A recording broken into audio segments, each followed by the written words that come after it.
the Warriors' first game back since the tragic passing of their assistant coach Dejan Milojevic. Jonathan Kuminga literally destroyed the Atlanta Hawks. It made history in the process. Kuminga is the youngest player in NBA history to record 25-plus points on 100% field goals. He also tied Warriors legend Chris Mullin's franchise record for the best shooting night without a miss in Warriors franchise history, going 11 of 11 from the field. That's quite the accomplishment. What's even more impressive is how Kuminga went about scoring those 11 field goals. The dude was a bully. He punked the entire Hawks team. Even though he was powering through a lot of contact, every bucket he got seemed effortless. Anyone they put in front of him got steamrolled. Kuminga's size, strength, and athleticism, combined with his physicality, makes him a physical mismatch for most teams to deal with. In his first few seasons in the league, he showed glimpses of it against smaller players off a switch.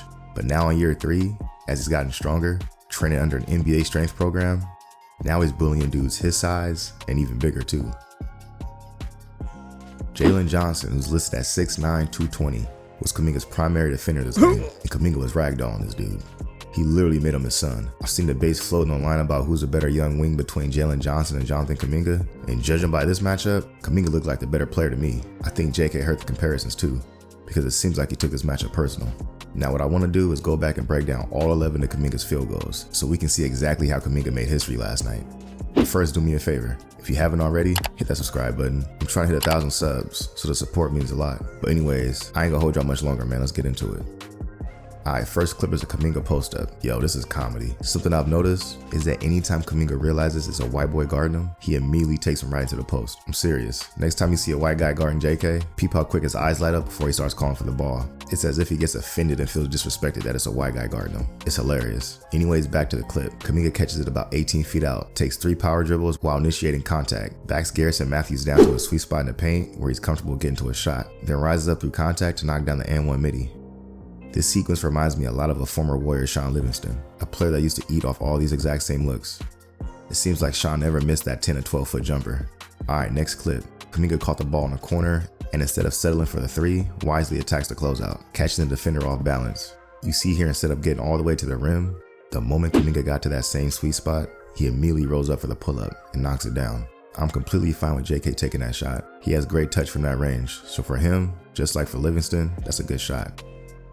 Next clip, Kuminga gets a rebound and decides to take it himself coast to coast. The Hawks get cross-matched in transition, which leads to a point guard being matched up on JK. Once again, Kuminga sees the size mismatch and he immediately takes him right to the rim and muscles right through him for the left-hand layup as if he wasn't there. Little fella had no chance. The advantage of pushing the ball himself off a rebound is that the defense has less time to match up defensively, which usually leads to a cross-match in transition, like it did in this clip. And if a guard ends up on JK, it's either going to result in a layup, a dunk, or a foul. This next clip was one of Kuminga's more impressive finishes of the night. He has the ball against Jalen Johnson at the 3-point line. He initially takes him off the dribble, which turns into a semi-post up. After Kuminga works him down to a sweet spot, Jalen Johnson, seeing that Kuminga already knocked down 2 shots from there, bites on the pump fake, which perfectly sets up the step through, leading to a wide open layup. Kuminga juked him out of shoes, man. JK's footwork has always been solid, but now that he's added the step through to his arsenal, he's going to be that much more tougher to deal with, because he can cover so much ground with his extension at the rim. Alright, next clip. Kuminga hits Jalen Johnson with a nasty in and out dribble, catching him off guard and leaving him in the dust on the blow by. Kuminga gets on top of the rim so fast the help defense doesn't even have a chance to get over to contest. This clip is impressive because Kuminga is right-handed, so as you can see, he's adept driving and finishing with his left. Jalen Johnson probably didn't expect him to be able to go left. Well, he thought wrong. Next clip. Kuminga's coming off a back screen set by Corey Joseph. Catches the ball about 18 feet out, then turns into a face-up and hits Jalen Johnson with a simple jab step before rising up and knocking down the semi-contested 18-footer. On this next clip, Kuminga gets a screen from Clay, forcing the switch he wants. Trent Forrest, a 6'4" guard. Little fella has no chance. Kuminga hits him with an in-and-out move before going into his gather step, while simultaneously coming up through the defender with his arms, drawing a foul and knocking down the and-1. Kuminga's become the Warriors' best foul merchant on the team. He's starting to learn how to leverage his physicality and aggression into trips to the line. In this play, you see he hits the defender with a move to get him backpedaling and off balance.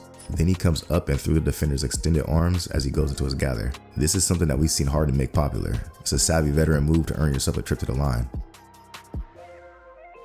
On this next clip, is no breakdown necessary. Kuminga just caves Jalen Johnson's chest in and muscles him out the way for another easy 2.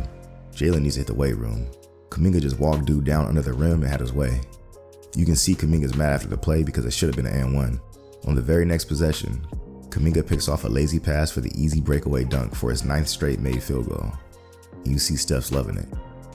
Speaking of Steph, his 10th made field goal is off a Steph dime. He hits him off a cut for an and one reverse layup on who else? Jalen Johnson. Yo, this dude is getting baked. Most of Kuminga's made field goals are at this dude's expense. At some point, you gotta have some pride, bruh.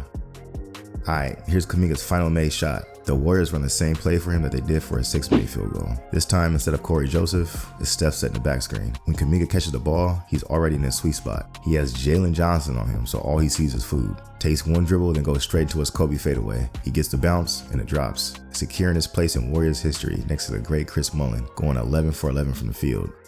It's looking like Kuminga's slowly but surely being groomed to be the Warriors' second option. I don't expect JK to go 11 for 11 every night, but the Warriors are going to need his continued aggression. Kuminga has superstar upside, and this game was just a glimpse of what's to come. This dude's going to be special. Anyways, that's all I got for y'all. If you enjoyed the video, do me a favor and hit that subscribe button. Like I said, it's much appreciated. Rest in peace, Hideki, and I'll holler at you on the next one. Peace.